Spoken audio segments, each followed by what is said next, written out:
Moscow is still bustling with well-dressed Russians. And despite numerous sanctions and Western businesses leaving Russia, the cafes, shops and restaurants are still busy. It's hard to believe the economy is about to crash. But 3,000 miles from Moscow, there's a very different Russia, a region called Tuva, in Siberia, on the border of Mongolia. Most will not have heard of it. Tuva is spectacular but also comes bottom as the poorest region in Russia. This was also the birthplace of Sergei Shoigu, Putin's lifelong crony and former defense minister. So proud are Tuvans of their one successful national that his portrait decorates walls everywhere.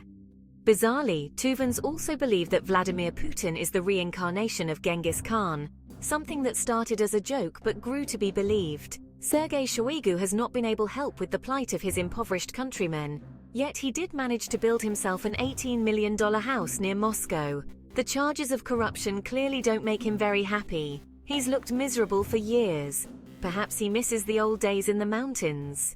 And well, he might miss those days, as Tuva is one of the most beautiful regions in all Russia with mountains, great plains and lakes. Its people are true descendants of Genghis Khan. They are Buddhists or shamans, and to this day are still great horsemen and archers. Their culture is rich with unique polyphonic music that takes a lifetime to master. Tuvans are largely nomads who have lived in yurts herding goats and sheep for hundreds of years.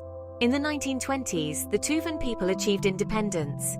Fearing China, they agreed to become a protectorate of the USSR.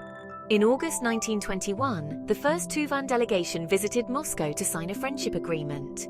That must have been quite some journey. But it wasn't long before Tuva had the misfortune to be absorbed by the old Soviet Union under Joseph Stalin.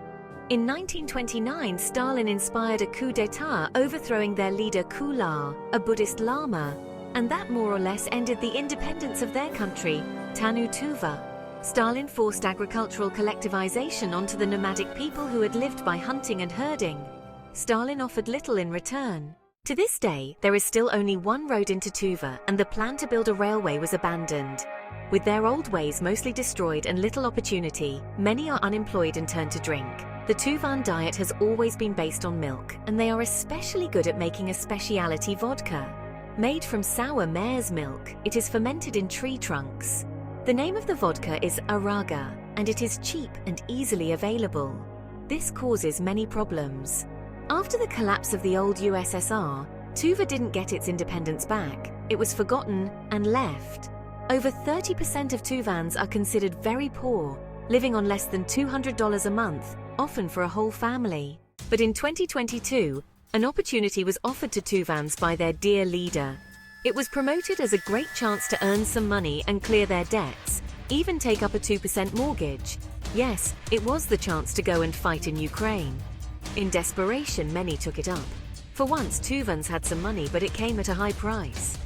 No one really knows what happened to those sons and brothers who went off on the coaches that took them thousands of miles from home. Most have disappeared. Tuva has proportionally lost more men than any other region, and if they don't die, they return disabled. Buddhist funerals take place constantly in the archery practice hall in the capital. Mothers cry and complain about the lies they were told, but no one listens. A tragedy for the people of Tuva. Thank you for watching. Please like and subscribe for more updates.